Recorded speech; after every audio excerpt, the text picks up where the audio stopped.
Bismillahirrahmanirrahim. Assalamualaikum warahmatullahi wabarakatuh. Innal hamdalillah nahmaduhu wa nasta'inuhu wa nastaghfiruh wa na'udzu billahi min shururi anfusina wa min sayyiati a'malina. May yahdihillahu fala mudilla lahu wa may yudlil fala hadiya lahu. Asyhadu an la ilaha illallah wahdahu la syarika lahu wa asyhadu anna Muhammadan abduhu wa rasuluhu la nabiyya ba'dahu. Allahumma salli wa sallim wa barik ala nabiyyina Muhammad wa ala alihi wa ashabi ajma'in, amma ba'd. Rabbi syrah li sadri wa yassir li amri wahlul 'uqdatan min lisani yafqahu qawli wa saddid lisani wahdi qalbi bihaqqi nabiyyina Muhammad sallallahu alaihi wasallam. Alhamdulillah, pada pagi hari ini kita dapat meluangkan waktu untuk melanjutkan kajian tafsir dari tafsir Al-Wasit karya Wahab Az-Zuhaili, yang mana kita juga telah diberi karunia kesehatan, Islam dan juga keimanan, sehingga kita dapat berkumpul pada tempat yang berkah ini. Yang kedua, salawat dan salam marilah kita sanjungkan kehadirat Nabi besar Muhammad sallallahu alaihi wasallam, karena berkat beliaulah juga kita mendapat tauladan, sehingga kita dapat menapaki jalan yang lurus yang insya Allah mendapatkan syafaatnya kelak di akhirat. Amin ya rabbal alamin. Ma'asyiral hadirin wal hadirat rahimana wa rahimakumullah. Pada kajian kemarin kita telah membahas tafsir dari surat Abasa. Maka pada hari ini insyaallah akan kita bahas kajian tafsir surat At-Takwir. Surat At-Takwir ini adalah surat yang turun di Mekah atau disebut dengan surat Makkiyah, dan disebutkan dengan Makkiyah karena turun sebelum Rasulullah hijrah. Dan kita ketahui bahwasanya ciri khas surat yang mempunyai sebutan Makkiyah biasanya poin pertama adalah penanaman akidah, yang kedua adalah penjelasan masalah-masalah akhirat. Karena apa disebutkan demikian poinnya? Dikarenakan orang Arab fase sebelum Rasulullah hijrah ke Madinah atau fase dakwah beliau di Mekah, orang-orang mayoritas penduduk dari kafir Quraisy saat itu menentang tentang adanya agama tauhid. Yang kedua, mereka juga menentang tentang adanya hari kebangkitan atau hari kiamat, sehingga kebanyakan ataupun ciri daripada surat-surat Makkiyah ini mempunyai karakter adalah salah satunya tentang keimanan, dan yang kedua biasanya umumnya menjelaskan tentang kebangkitan hari akhirat atau tentang akhirat. Baik, surat At-Takwir ini mempunyai sebutan yaitu At-Takwir itu sendiri sesuai dengan awal ayatnya, yaitu idza syamsu kuwirat, sesuai dengan awal ayatnya.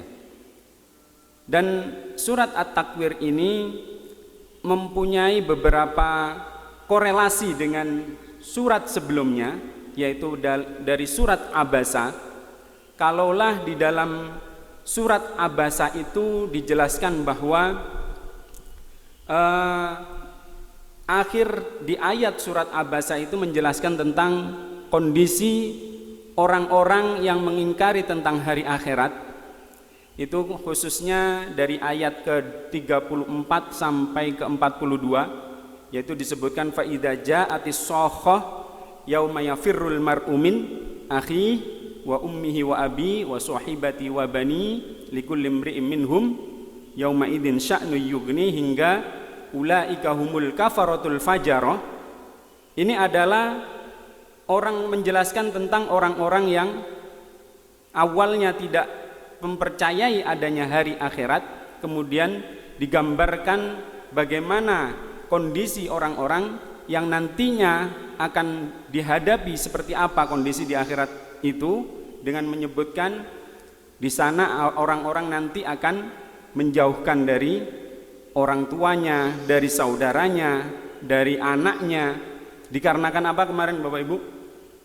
Saking takutnya akan dituntut oleh masing-masing anggota keluarganya. Mungkin yang saudaranya akan menuntut yang lainnya karena ada hak yang belum dipenuhi oleh orang lain.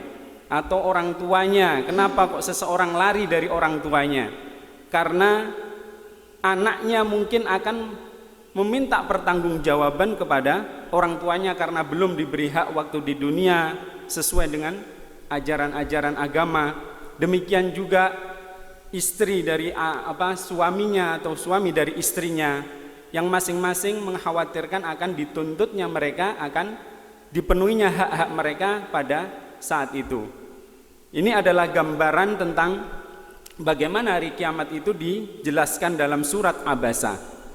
Maka dalam surat At-Takwir ini melanjutkan tentang kisah bagaimana kejadian yang akan dihadapi oleh orang itu nanti pada hari kiamat dengan mempunyai ciri-ciri yang luar biasa. Maka di sini disebutkan idza syamsu kuwirat, yaitu jika matahari dililitkan. Ada yang mengartikan dililitkan, ada yang mengartikan digulung. Ya. Maka ini salah satu ciri awal, ya, ciri awal dari adanya atau datangnya hari kiamat, apabila matahari itu digulung ataupun dilipat. Ada yang mengatakan digulung, ada yang mengatakan dilipat. Sebelumnya ada keutamaan dari surat ini, yaitu dari riwayat Ahmad dan Tirmidzi. Beliau meriwayatkan Rasulullah Shallallahu Alaihi Wasallam bersabda, qala Rasulullah Shallallahu Alaihi Wasallam, man sarrahu ayyandura ila yaumil qiyamah ka'annahu ra'yu ainin falyaqra idza syamsu kuwirat wa idza samaa'un fatarat dan wa idza samaa'un syaqqat. Rasulullah bersabda, dari hadis ini menjelaskan, barang siapa yang ingin melihat kepada hari kiamat seperti ia melihat dengan kepalanya sendiri, maka hendaklah dia membaca, ada 3 surat di sini yang dianjurkan. Yang pertama idza syamsu kuwirat, yaitu surat At-Takwir ini. Yang kedua idza samaa'un fatarat, yaitu surat Infitor. Yang ketiga idza samaa'un syaqqat, berarti surat Insyiqaq. Jadi dari sabda Rasulullah ini menunjukkan bahwa jika kita ingin seakan-akan langsung melihat apa yang akan terjadi pada hari kiamat nanti, maka kita bisa membaca dan menelaah surat-surat ini, maka kita akan mendapatkan ciri-ciri yang secara jelas apa yang akan terjadi pada hari kiamat nanti. Baik, setelah adanya munasabah tadi, kemudian kita akan menjelaskan tentang kata per kata atau bayanul lafadz dari idza syamsu kuwirat. Kata idza di sini adalah kata apabila, artinya asyams yaitu matahari, kuwirat ini disebutkan dari kata kawwaro yukawwiru, yang artinya bisa diartikan dengan menghimpun sesuatu ke sesuatu yang lain atau dengan melipatnya. Jadi menghimpun satu dengan satu, kalau ibarat kertas itu menemukan antara ujung satu dengan ujung yang lain. Ini kita tidak bisa membayangkan bagaimana matahari itu dilipat atau digulung. Umumnya yang digulung atau yang dilipat adalah apa, Bapak Ibu? Nah, sesuatu yang pipih, yang datar digulung. Ini kita nggak bisa bayangkan bagaimana matahari nanti jika dilipat atau digulungkan itu seperti apa. Padahal kita tahu ada ilmuwan yang mengatakan bahwasanya diameternya matahari itu sampai 1.392.700 km. Diameternya matahari. Kalau bumi ini hanya sekitar 12.000 km. Nah, ini kita bisa bayangkan apakah nanti akan dilengkupkan atau dilipatnya matahari itu, matahari melingkupi bumi atau seluruh alam semesta, wallahu a'lam. Makanya di dalam ayat ini nanti dijelaskan bahwasanya sampai-sampai bahkan luapan laut itu menjadi api. Dan juga saking keringnya juga akan menjadi habis airnya. Wallahu alam seperti apa itu kejadiannya. Nah, ini adalah kata kawwaro. Ada yang berpendapat juga bahwasanya kata takwir ini dililitkan, yaitu seperti dililitkan. Nah, ini ada yang mengartikan kata kawwaro itu melilitkan seperti imamah. Imamah Bapak Ibu tahu ya, imamah itu seperti ya sorban itu ya. Sorban itu ya dililitkan kainnya ya, seperti itu kawwaru kawwiru itu. Ada yang mengartikan seperti lilitan yang dipakai di atas kepala. Nah, ini makanya apakah matahari nanti dililitkan kepada bumi ataupun alam semesta, wallahu a'lam.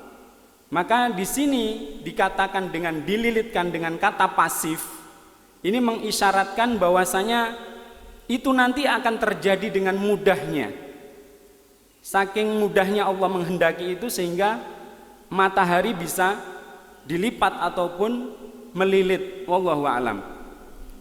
Nah, ini juga menandakan bahwasanya apa yang digambarkan pada kejadian nanti ini mungkin akan adanya matahari itu entah akan pudar dahulu atau bagaimana, wallahu a'lam. Terus kemudian disebutkan pada ayat berikutnya, wa idan nujumun kadarat, dan apabila bintang-bintang itu berjatuhan. Kata an-nujum dari kata tunggalnya itu an-najm. An-najm yaitu bintang. Di sini bisa diartikan mungkin sebagai planet-planet.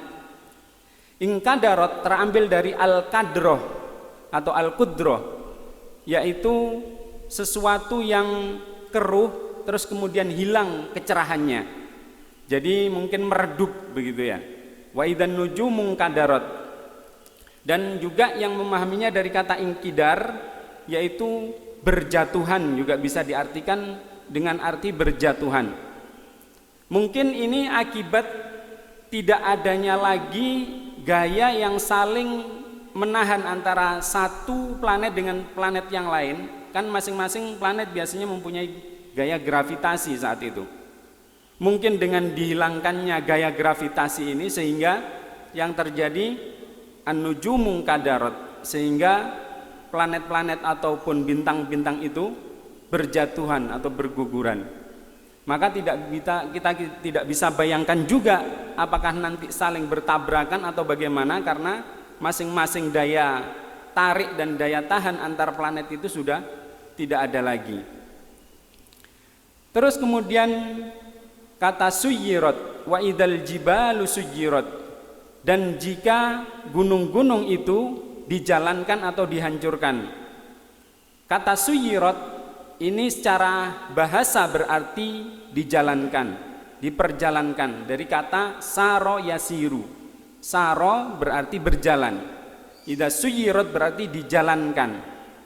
Maka kita bisa bayangkan bagaimana gunung itu jika dijalankan.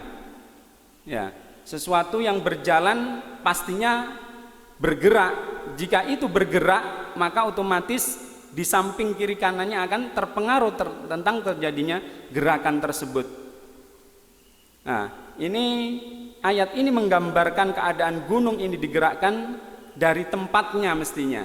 Jadi bahkan di dalam surat yang lain disebutkan bahkan dicerabut dan dibenturkan sampai berhamburan seperti apa? Bulu apa? Seperti bulu domba. Nah, ini adalah gambaran dari kejadian hari kiamat yang dari dua ayat ini. Sebelumnya kita harus ketahui juga dari awal ayat idza syamsu kuwirat ini adalah ungkapan dari sumpah juga. Idza syamsu kuwirat merupakan sumpah yang Allah ucapkan. Jadi ditunjukkannya atau disebutkannya sesuatu objek yang dijadikan sumpah ini berarti sesuatu yang luar biasa kejadiannya. Maka disebutkan idza syamsu kuwirat wa idzan nujumun kadarat. Wa idzal jibalu suyirat, dan jika apabila gunung itu dijalankan, maka kita tidak bisa bayangkan, yang pasti kalau dijalankan gunung ya pasti hancur yang namanya bumi. Karena di dalam ayat yang lain di dalam surat An-Naba disebutkan wal jibala autada, bahwasanya gunung-gunung itu adalah sebagai pasaknya bumi. Nah itu pasak kalau digeser bagaimana keadaannya? Ya, maka bangunan yang ada di atasnya ya hancur lebur kalau pasaknya udah dicabut atau digeser. Ya seperti ibarat kita melihat kemah umpamanya, kalau patoknya itu digeser ya pasti bisa roboh. Nah itu ibarat kenapa disebutkan dalam surat ini, yaitu wasuyiratil jibalu wal idzal jibalu suyirat. Ya ini menunjukkan akan adanya kehancuran pada hari akhirat itu kelak. Kemudian wa idzal isyaru uttilat. Al-isyar yaitu dari kata asyur. Asyur itu dari kata asro. Asro itu artinya 10. Nah, jadi di sini diartikan dan apabila onta-onta yang bunting itu ditinggalkan atau tidak diurus. Jadi ibarat isyaru dari kata asrun itu adalah onta yang lagi hamil 10 bulan. Umumnya onta itu melahirkan sampai usia 12 bulan. Ini digambarkan kenapa kok disebutkan onta di sini? Karena dianggap sebagai kekayaan yang sangat luar biasa pada saat itu. Jadi ibarat kekayaan yang luar biasa nilainya, kalau sudah kondisi demikian sudah tidak ada artinya lagi. Ya, wa idzal isyaru uttilat, dan jika unta-unta yang bunting itu ditinggalkan atau tidak terurus. Ya ini menjadikan sebagai tanda bahwasanya kondisi yang sedemikian dahsyatnya, maka orang tidak bisa mengurus lagi atau memperhatikan lagi aspek-aspek yang ia punyai, bahkan kekayaan setinggi apapun harta yang ia miliki. Terus kemudian wa idzal wuhusyu husyirat.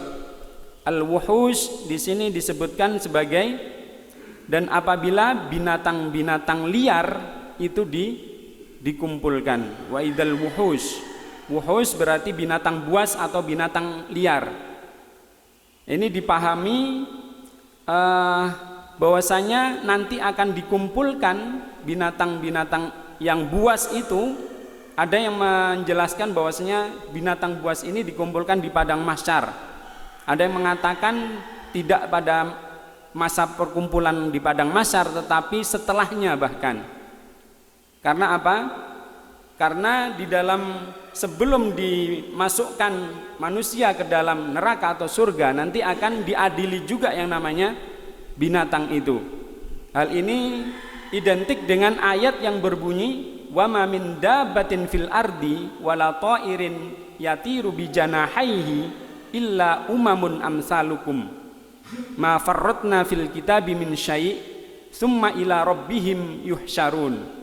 Dan tiadalah binatang yang ada di muka bumi ini, burung-burung yang terbang dengan kedua sayapnya, melainkan umat-umat juga seperti kamu. Jadi di sini nanti akan dihisab juga, ternyata akan diadili juga ternyata binatang itu, seperti halnya dijelaskan dalam surat An-Naba itu, yang mana nanti Allah akan mengumpulkan binatang-binatang itu, kemudian binatang yang dulunya di dunia ini dianiaya oleh binatang buas, dia akhirnya diberi kekuatan untuk membalas kepada binatang yang memangsanya atau menganiayanya. Mungkin ibarat seperti singa ketika menerkam binatang kijang atau unta umpamanya, itu mereka ganti membalas di sehari itu. Makanya ini digambarkan bahwasanya wa idzal wuhusyu husyirat. Jadi ketika binatang-binatang buas itu dikumpulkan, mereka akan diadili sesuai dengan keadilan yang ditegakkan oleh Allah Subhanahu wa taala, dengan masing-masing yang dulu dianiaya ganti menganiaya yang memakannya dan seterusnya. Lantas kemudian baru dijadikan hancur mereka semua itu menjadi debu. Maka itu Di dalam surat An-Naba di akhir kan disebutkan, ya laitani kuntu turoba. Ya Allah, alangkah baiknya kalau seandainya saya tahu begini, saya mending menjadi apa? Debu. Nah, ini karena orang-orang pada saat itu melihat saking takutnya terhadap dosanya dia sendiri, melihat kejadian-kejadian yang diadili oleh Allah melalui binatang itu, dia apa? Mengharap agar supaya lebih baik dia menjadi debu. Nah, inilah dari tafsiran dari wa'idal wuhusyu husyirat. Terus kemudian ada kelanjutan daripada wa'idal wuhusyu husyirat, wa'idal biharu sujjirat. Dan apabila lautan itu dipanaskan. Kata sujjirat di sini terambil dari sajaro, bukan pakai shin ya. Kalau pakai shin itu artinya syajarun, artinya pohon. Tapi ini pakai sin yang tidak ada titiknya, berarti bermakna sesuatu yang penuh. Jadi wa idzal biharu sujjirat, dia ada yang mengartikan samudra nanti akan dipenuhkan, yaitu melampaui ambang batas air yang ada saat ini, mungkin bercampur ya. Jadi sehingga menyatu dengan yang lainnya, bercampur dengan air dan pasir ya, menjadi airnya menjadi keruh sekali. Dan ada yang mengartikan tidak seperti yang pertama tadi, yaitu diartikan penuh, tetapi diartikan sujjirat itu berarti dinyalakan, menjadi menyala. Kita tidak bisa bayangkan lagi bagaimana kalau seandainya laut yang sedemikian bisa mendinginkan api itu menjadi malah menyala. Nah, ini penyebutan di atas ini begitu serasi disebutkan bahwasanya dimulai dengan penyebutan matahari ya, terus kemudian adanya gunung, terus kemudian adanya unta ya, terus kemudian adanya lautan ya, dan binatang-binatang. Nah, ini menjadi sesuatu susunan yang dianggap yang paling besar yang ada di alam ini, maka digambarkan dengan penyebutan itu. Nah, ini adalah rangkaian daripada sumpah-sumpah Allah, yaitu mulai dari apabila matahari digulung, bintang-bintang berjatuhan, terus gunung itu dihancurkan, unta yang bunting itu ditinggalkan, dan binatang liar dikumpulkan, terus kemudian lautan pun menjadi panas. Lantas disebutkan di seterusnya dalam ayat berikutnya, wa idan nufusu zuwijat. Nah, ini ada 6 ayat rangkaian yang pertama ini menunjukkan bahwasanya tanda-tanda kejadian kiamat ya, sebelum hari kebangkitan. Sebelum hari kebangkitan, ada yang menyatakan seperti itu. Tapi yang berikutnya ini baru tentang hari kebangkitan, ayat yang mulai dari ayat 7 ini. Wa idan nufusu zuwijat. Kata nufus itu berarti sebenarnya jiwa. Yang artinya di sini adalah, ada yang mengartikan adalah ruh. Ya. Nah, ada yang mengartikan bahwasanya nafas itu berarti jiwa, ada yang mengatakan ruh. Yang jelas adalah wa idan nufusu zuwijat, berarti apabila ruh-ruh itu dipertemukan dengan jasadnya. Zuwijat, kata zuwijat berarti zawaja. Zawaja berarti memasangkan, yaitu dijadikan berpasangan. Kalau seandainya di dunia antara ruh dan jasad itu dipisahkan sehingga seseorang akan masuk ke liang kubur, maka pada hari kebangkitan, maka di sini disebutkan wa idan nufusu zuwijat, maka roh yang dulunya terpisah ketika meninggal, maka dijadikan satu. Zuwijat ini digabungkan, dipasangkan kepada jasad semula. Nah, ini menggambarkan bahwasanya jelas nanti pasti ada hari kebangkitan, dengan ruh kita masing-masing akan kembali kepada jasadnya lagi. Zuwijat, pasangan dalam kehidupan dunia, jiwa dan raga kan tadi terpisah dan kemudian dijadikan satu. Maka orang-orang yang ada yang mengartikan orang-orang yang taat nanti akan berkumpul dengan orang-orang yang taat, dan orang-orang yang tidak berbuat taat atau bermaksiat akan dikumpulkan dengan orang yang serupa. Wa idzan nufusu zuwijat. Jadi kata zuwijat ini bisa diartikan, ada yang menjelaskan bahwa penggabungan antara ruh dan jasad, ada yang memang mengkelompokkan antara golongan-golongan sesuai dengan jenisnya. Kalau seandainya orang berbuat baik akan berkelompok dengan orang berbuat baik, kalau orang berbuat jahat dikelompokkan dengan orang yang berbuat jahat. Nah, maka hal ini sejalan dengan firman Allah di dalam surat As-Saffat yang berbunyi, "Uhsyurul ladzina dzalamu wazwajum wa makanu ya'budun min dunillahi fahduhum ila siratil jahim." Kumpulkanlah orang-orang yang dolim beserta pasangan-pasangan mereka dan sembahan-sembahan mereka yang dahulu mereka sembah selain Allah. Nah, ini menunjukkan bahwasanya dengan kata zuwijat memang dikumpulkan, bisa diartikan dikumpulkan dan bisa diartikan disatukan. Mereka disatukan dengan kelompoknya masing-masing. Orang yang dulunya dolim ataupun tidak taat ataupun kufur dan maksiat dan yang lainnya, maka dikumpulkan menjadi satu kelompok. Ya, maka orang yang menyembah selain Allah, umpamanya dengan dia menyembah dengan matahari, dengan bulan atau dengan patung, maka semuanya akan dimasukkan dengan apa yang ia sembah. Jadi ternyata bukan hanya sebatas orang yang menyembah, tetapi bahkan sembahannya juga dimasukkan ke dalam api neraka. Nah, ini artinya apa? Bahwasanya nanti di akhirat nanti disebutkan di sini ada 3 kelompok. Ada orang-orang yang muqarrabin, yaitu orang-orang yang didekatkan dengan Allah. Ada ashabul yamin, yaitu kelompok-kelompok yang orang yang baik, yaitu ahli orang-orang kanan, dan ashabus shimal, yaitu kelompok orang yang ke kiri-kirian. Nah, ini sesuai dengan yang ada dalam surat Al-Waqiah. Terus kemudian berikutnya, wa idzan nufusu zuwijat. Ayat yang ke-8 yaitu wa idzal mau'udatu su'ilat. Kata al-mau'udah itu berasal dari kata wa'dun. Wa'dun pakai alif ya, bukan pakai ain. Kalau pakai ain, wa'dun itu namanya janji. Tapi kalau wa'dun pakai hamzah, itu berarti menanam sesuatu yang ditanam. Maka ada kejadian atau kebiasaan orang Arab jahiliyah dahulu, itu ketika anak yang lahir dalam jika jenis kelaminnya adalah perempuan, mereka langsung di apa Bapak Ibu?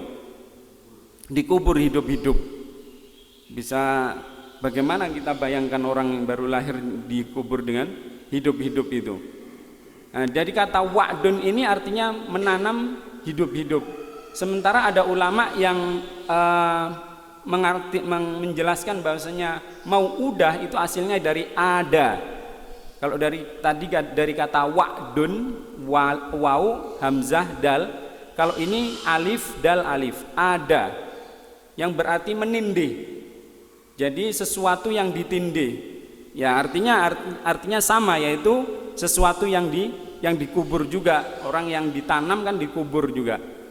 Nah, ternyata dari beberapa kisah dan juga riwayat pada zaman jahiliyah dahulu, anak yang lahir jika dia diketahui jenis perempuan, maka ayah dan ibunya ini sebelum dia dikubur itu dihias dulu, ternyata dihias dulu, supaya melengahkan anak tersebut akan disiksa atau akan dikubur. Jadi mereka istilahnya dipacai itu. Ya, dihiasi dulu, terus kemudian setelah dia dibawa ke suatu tempat, baru kemudian anak itu lantas ditanam dengan cara hidup-hidup. Sedemikian itu kejamnya. Nah, itu mereka umurnya rata-rata adalah 6 tahun. Ini ada dalam suatu kisah atau riwayat. Ada juga yang menjelaskan bahwasanya pengkuburan anak itu tidak menunggu umur 6 tahun, tetapi ketika lahir dan langsung diketahui jenis kelaminnya perempuan, langsung dikubur. Ini bisa kita bayangkan bagaimana sadisnya ya orang dulu. Dan ternyata apakah sampai hari ini terjadi hal seperti itu? Ya ada saja, tetapi tidak sejenis kejaman kesadisan seperti dahulu, yaitu dengan adanya apa Bapak Ibu kalau sekarang? Ya, orang-orang yang tidak rela dengan adanya kelahiran anak yang yang diharapkan. Ya, karena naudzubillah dari perbuatan zina, terus kemudian anak itu diaborsi, terus kemudian terus sebelum umur sekian ataupun umur 4 bulan dan seterusnya akhirnya ditanam hidup-hidup juga. Maka ini menggambarkan bahwasanya wa'dul banat, yaitu mengkubur anak hidup-hidup, ini ternyata gambaran pada masa zaman jahiliyah yang juga kita harus waspadai kejadiannya pada masa sekarang ini. Ini apa yang akan terjadi terhadap orang yang nantinya hidup-hidup di kubur itu? Maka di sini disebutkan wa idzal mau'udatu su'ilat, dan jika orang atau bayi-bayi perempuan yang dikubur hidup-hidup itu ditanya di sini artinya ada yang menjelaskan, Ibnu Abbas sendiri menyatakan ditanya di sini artinya menanyakan. Dan jika apabila anak-anak perempuan yang dikubur dulu itu, atau di sini mau'udah tidak disebutkan secara spesifik laki atau perempuan, tetapi yang jelas siapapun yang dikubur hidup-hidup, maka dia akan menanyakan kepada pelakunya. Wa idzal mau'udatu su'ilat, yaitu apabila bayi perempuan dikubur hidup-hidup itu menanyakan kepada pelakunya. Nah, ini menunjukkan apa? Jika korban ini menanyakan langsung kepada pelakunya, ini menunjukkan bahwasanya kejelekan, sangat jeleknya perbuatan pelaku tersebut. Jadi saking jeleknya perbuatan pelaku tersebut. Karena apa? Ini sama dengan membunuh. Perbuatan membunuh itu kenapa menjadi dosa besar? Dikarenakan ada dua aspek. Yang pertama, dia melanggar ketentuan Allah dan juga kehendak Allah. Karena yang bisa dan mampu dan berkehendak untuk memberi kehidupan atau kematian itu siapa Bapak Ibu? Allah. Lantas dia melampaui dari apa yang Allah kehendaki. Makanya itulah sebagai dosa besar terhadap orang pelaku pembunuhan. Jadi wa idzal mau'udatu su'ilat, maka orang-orang yang dulunya dikubur, yang dulunya mungkin ada yang digugurkan dan seterusnya, akan menanyakan kepada pelakunya. Apa yang dia tanya? Bi ayyi dambing kutilat, yaitu atas dasar apa, ya, atau karena dosa apa dia itu dibunuh. Bi ayyi dambing kutilat, ayyi dambing berarti atas dosa apa atau kesalahan apa. Mereka padahal tidak mempunyai kesalahan sedikit pun, karena apalagi masih bayi yang belum punya pekerjaan yang masih suci. Maka hal inilah ya beberapa posisi pada zaman jahiliyah dulu itu ternyata mereka lakukan tidak umumnya seluruh masyarakat Arab. Ternyata ada kelompok-kelompok ataupun suku-suku tertentu yang mempunyai kebiasaan tersebut. Seperti di sini dijelaskan adanya Bani Kindah seumpamanya, terus Bani Robi'ah, terus kemudian Bani Tamim, ya. Jadi ada kelompok-kelompok suku tertentu yang memang mereka sudah menjadi tradisi dan adat, jika anak yang terlahir jenis perempuan langsung dikubur hidup-hidup. Nah, mereka kenapa kok sampai demikian? Karena mereka menganggap bahwasanya apa? Anak perempuan itu apa? Sebagai penghalang untuk mencari kehidupan yang layak, karena tidak bisa mendatangkan nafkah untuk menghidupi keluarganya. Terus yang kedua, karena mereka juga takut kalau keluarganya menjadi miskin.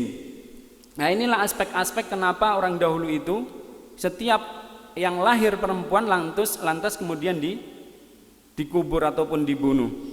Maka mereka saat itu akan bertanya, bi ayyi dzambin qutilat, atas dosa apa saya ini dulu dibunuh. Lantas kemudian berikutnya, jadi ayat yang ke-7 mulai dari wa idzan nufusu zuwijat, ini pengkelompokan yang tadi ya 1 sampai 6 itu penjelasan kejadian sebelum ba'ats, sebelum manusia dibangkitkan. Maka ini setelah manusia dibangkitkan. Yang pertama wa idzan nufusu zuwijat ayat ke-7, wa idzal mau'udatu su'ilat, anak yang dulu di kubur hidup itu akan menanyakan kepada pembunuhnya dengan pertanyaan bi ayyi dzambin qutilat. Terus kemudian wa idzas suhufu nusyirat. Kata suhuf di sini berarti lembaran. Jadi dari kata tunggalnya sohifah. Artinya apa? Yaitu catatan amal kebaikan atau keburukan, seluruh catatan amalan manusia. Wa idzas suhufu nusyirat. Dan jika catatan itu akan ditampakkan, nusyirat, akan lembaran-lembaran amal itu dibuka lebar-lebar. Maka apa yang terjadi? Kata nusyirat bisa diartikan dibuka atau bisa diartikan dibentangkan atau ditampakkan oleh orang banyak. Nusyirat, disebar ya. Terus kemudian wa idzas samaa'u kusyitat. Ya, sebelumnya wa idzas suhufu nusyirat ini kita ketahui bahwasanya ketika orang menerima amal catatannya itu mempunyai posisi yang berbeda-beda. Ketika dia amalannya baik, maka menghadap dengan cara yang baik, menerima dengan tangan kanan. Tapi jika amalannya buruk, mereka menerima dengan tangan kiri. Dan bahkan kalau mereka lebih buruk lagi, mereka malah menerimanya dari arah belakang. Nah, ini bagaimana penggambaran ketika catatan amalan itu dibagikan kepada pemiliknya mempunyai ciri-ciri yang berbeda-beda sesuai dengan amalan yang dulu dia lakukan. Berikutnya ayat yang ke-11 yaitu wa idzas samaa'u kusyitat. Dan apabila langit itu dilenyapkan. Kata kusyitat di sini yakni terambil dari kata kasyato, yaitu seperti diartikan di sini menguliti binatang. Jadi kita nggak bisa bayangkan bagaimana langit itu dikeliweki ya, kalau bahasa kita itu dikeliwek, dilepas, dikuliti seperti penarikan atau pelepasan kulit dari tubuh binatang. Kita biasanya kalau hari kurban kan biasanya nguliti binatang itu. Bisa kita bayangkan cara nguliti kan seperti itu, dibelah terus kemudian disilet antara kulit dan juga dagingnya kan. Nah, itu langit yang akan dikusitot itu, akan dikuliti itu. Jadi wallahu a'lam, kita tidak bisa bayangkan bagaimana Allah nanti melepas ya lembaran langit itu ya, dan juga kusitot, yaitu dari apa yang meliputinya. Nah, ini juga bisa difahami dengan dicabutnya secara keras, yaitu langit itu langsung dilepaskan saja. Mungkin ibarat alam semesta, planet dan galaksi ini kan seakan-akan dibungkus dengan langit gitu ya. Cuman kita tidak tahu batasan bungkusan langit ini sejauh apa. Ya, ini tantangan buat akal manusia bagaimana menganalisa dan menelitinya. Sebatas ini bisa diketahui nggak batasan langit itu sampai apa? Nggak ada yang tahu. Wallahu a'lam sampai apa. Nah, itu bagaimana jika langit itu dikuliti ataupun dilepas secara keras. Wa idzas samaa'u kusyitat, maka tidak ada lagi mungkin yang melindungi alam semesta ini. Terus kemudian wa idzal jahimu su'irat, dan apabila neraka jahim itu dinyalakan. Nah, maka apabila neraka sudah dinyalakan, ini sudah tanda-tanda dari semakin dekatnya orang yang akan masuk ke dalamnya. Nah, ini juga menandakan dari ciri-ciri hari hisab ya. Jadi ada yang namanya jiwa dan raga disatukan, terus kemudian orang yang nanti setelah dibangkitkan menanyakan atas orang kedoliman orang terhadapnya, ya. Terus kemudian ciri yang lain adalah langit itu akan dilepas dan dari bungkusannya atau dari kulitnya. Wa idzal jahimu su'irat, dan juga ciri yang lain yaitu nanti neraka jahim akan dinyalakan.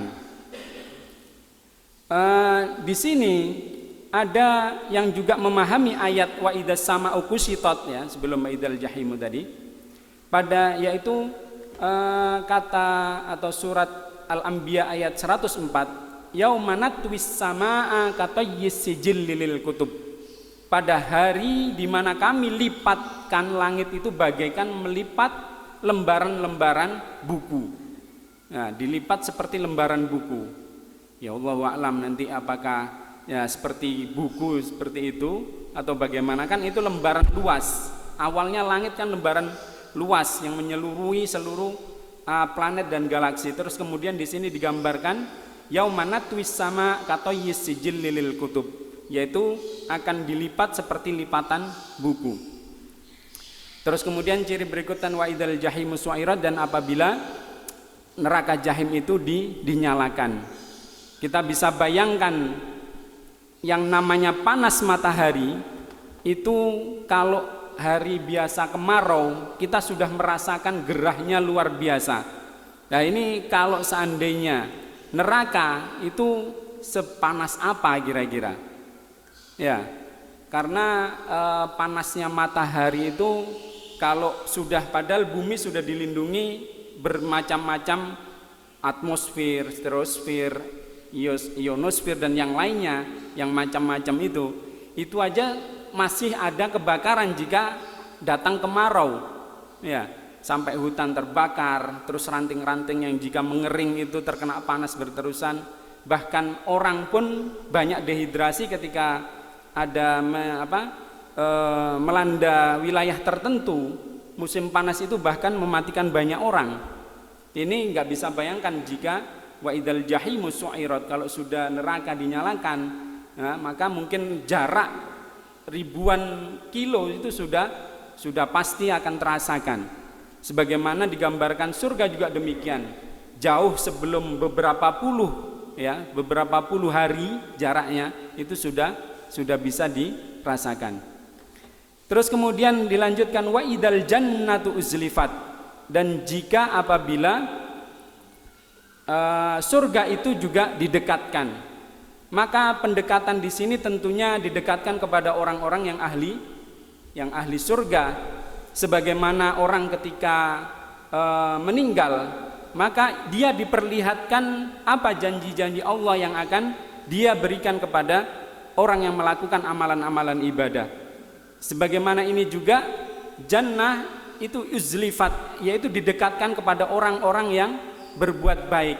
Maka oleh karena itu ada kelompok-kelompok yang berbondong-bondong mendekati surga dengan amalan-amalannya. Dan juga orang yang demikian sebaliknya, jika amalan-amalan yang buruk, maka dia otomatis akan mengarah ke neraka jahim, ya. Wa idzal jannatu uzlifat alimat nafsum ma ahdarat. Oleh karena itu maka setiap jiwa ini akan mengetahui apa yang telah dikerjakannya dahulu. Nah ini gambaran bahwasanya setiap orang nanti ketika pada hari kiamat akan berkelompok-kelompok tadi, terus lantas kemudian setiap kelompok itu nanti akan semakin mendekat sesuai dengan amalan-amalannya. Kalau dia amalannya baik, maka akan mendekatkan otomatis ke surga. Dan apabila amalan-amalannya suka maksiat, waliyadzubillah, dan seterusnya, kufur atas nikmat dan yang lainnya, maka otomatis akan tergiring ke neraka. Nah, ini adalah gambaran bagaimana ciri-ciri dari yaumul ba'ts, ketika manusia itu dibangkitkan. Nah, ini ayat sampai ayat berapa tadi? 14 ya. Sampai ayat 14, jadi ada 6 ayat di atas itu kejadian sebelum Yaumul Ba'ats, dan berikutnya dari ayat 7 sampai ke 14 ini adalah kejadian pada Yaumul Ba'ats. Baik, kita lanjut.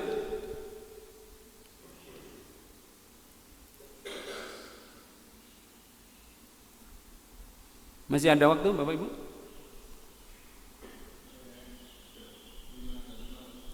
Sampai 5? Sampai 5:25. Yeah.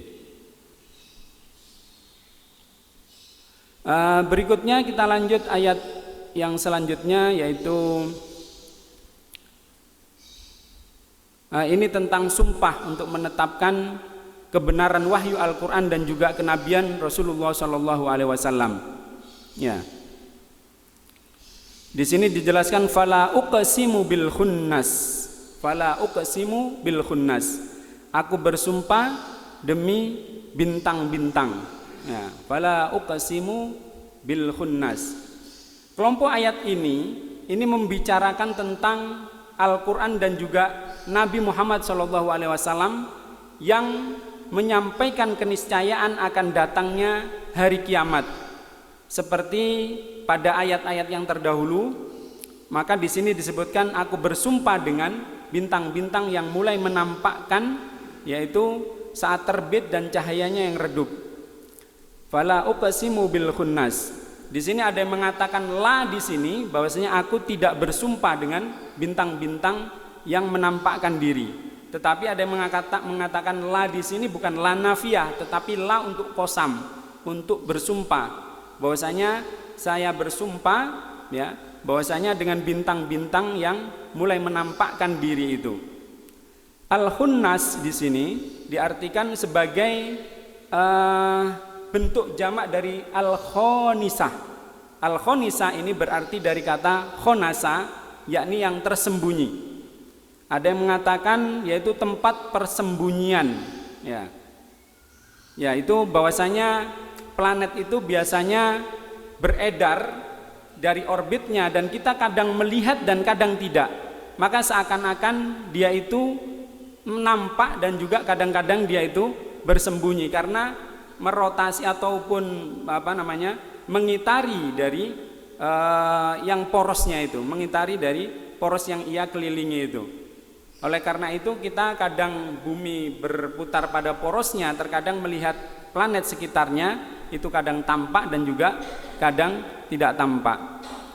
Maka di sini disebutkan fala uqsimu bil khunnas. Maka aku bersumpah demi bintang-bintang yang beredar dan terbenam. Terus kemudian al-jawaril kunnas.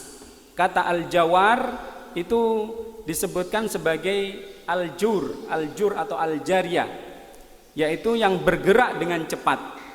Jadi al-jar atau yang bergerak dengan cepat. Entah itu baik manusia atau binatang maupun benda, ya, yang bergerak itu al-jur. Al-jawaril kunnas.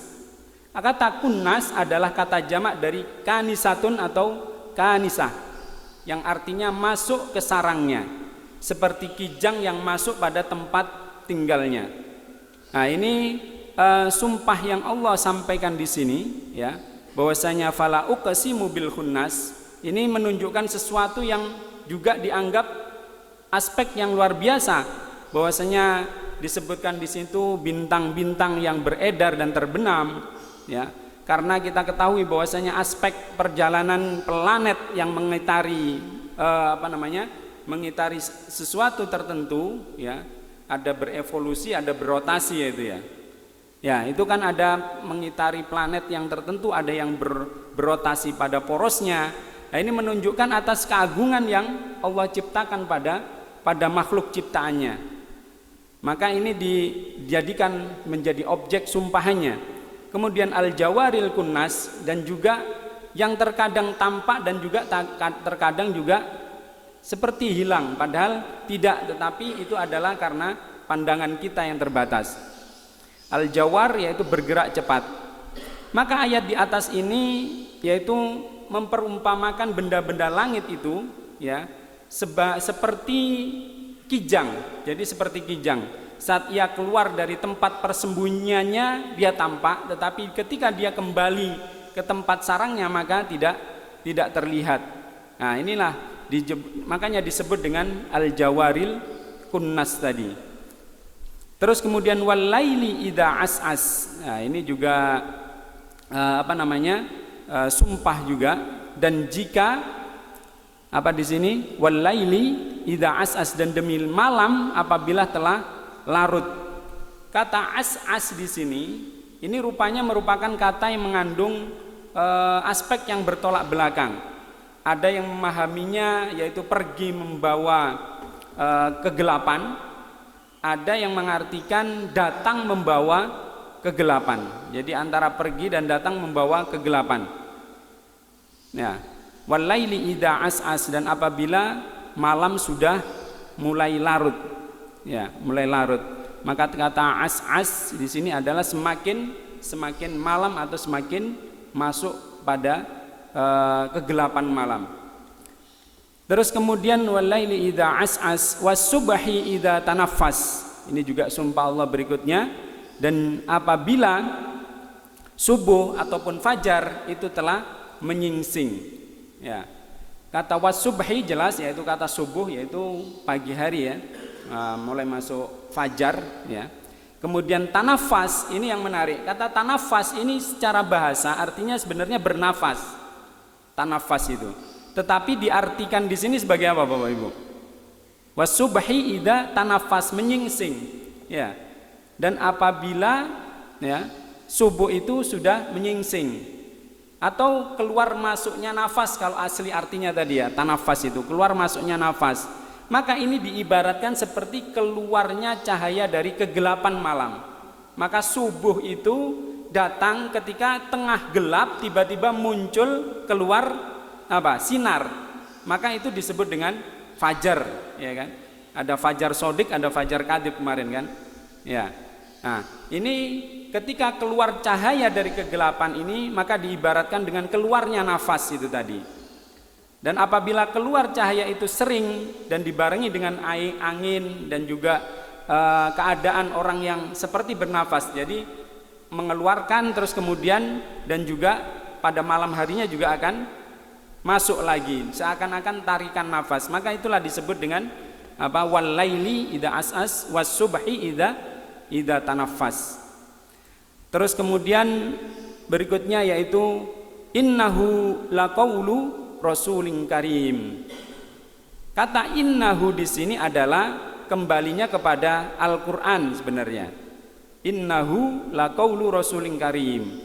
Sesungguhnya Al-Qur'an itu benar-benar firman Allah. Qaul di sini kembalinya, qaul adalah firman. Innahu adalah Al-Qur'an. Innahu sesungguhnya dia Al-Qur'an itu benar-benar firman Allah yang dibawa oleh utusan yang mulia. Rasul di sini bukan Rasulullah ya, tetapi yang menyampaikan wahyu dari Allah kepada Nabi. Berarti siapa Bapak Ibu? Yaitu Jibril. Jadi sesungguhnya Al-Quran itu benar-benar firman Allah yang dibawa oleh utusan yang mulia yaitu Jibril, yang biasa menyampaikan wahyu dari Allah kepada Nabi Muhammad SAW. Maka qaul di sini disebutkan sebagai perkataan atau ucapan yang dikaitkan terhadap pewahyuan Al-Quran itu. Ya, innahu laqaulu rasulin karim. Innahu laqaulu rasulin karim. Disebutkan di sini setelah bahwasanya Al-Quran itu adalah firman Allah yang dibawa malaikat Jibril, disebutkan Rasul di sini ada cirinya, ada karakternya yaitu karim. Nah, apa itu karim? Yaitu yang mulia. Maka ini adalah sifat, pemberian sifat terhadap malaikat Jibril. Karena apa? Karena beliau ditugasi dengan tugas yang mulia, yang tidak ada malaikat lain yang ditugasi seperti Jibril, karena beliau satu-satunya penyampai wahyu, maka disebut dengan karim. Maka karena apa yang dibawa, yang disampaikan oleh malaikat Jibril ini sesuatu yang mulia, maka mempengaruhi terhadap orang yang menyampaikan menjadi orang yang mulia, dan yang menerimanya pun menjadi orang yang yang mulia. Yang menerima siapa Bapak Ibu? Nabi Muhammad.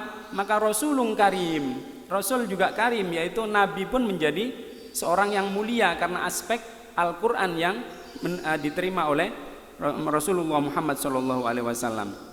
Maka ini adalah ciri atau sebutan ya, bahwasanya Al-Quran mempunyai aspek yang mulia, terus kemudian yang menyampaikan juga orang yang disebut dengan karim, maka yang menerima pun juga menjadi karim. Maka ini adalah salah satu sifat bahwasanya Al-Quran dengan orang yang melakukan, membaca dan juga mengamalkan, ini otomatis bisa diberi predikat apa? Menjadi seorang yang karim, yang mulia juga. Karena itulah aspek Al-Quran ini menjadi aspek yang memberi berkah. Maka di sini kenapa Allah juga menyatakan menjadi sumpahnya itu juga kepada firman-Nya, innahu laqaulu, innahu kan kembali kepada Al-Quran. Maka Al-Quran menjadi mulia, berarti setiap apa yang dijadikan sumpah Allah itu merupakan aspek yang luar biasa. Maka di sini disebutkan dengan sesuatu yang mulia. Dilanjut atau cukup? Ya, mungkin cukup dulu ya, karena udah jam 5.30. Kalau ada pertanyaan atau tanggapan, monggo silakan.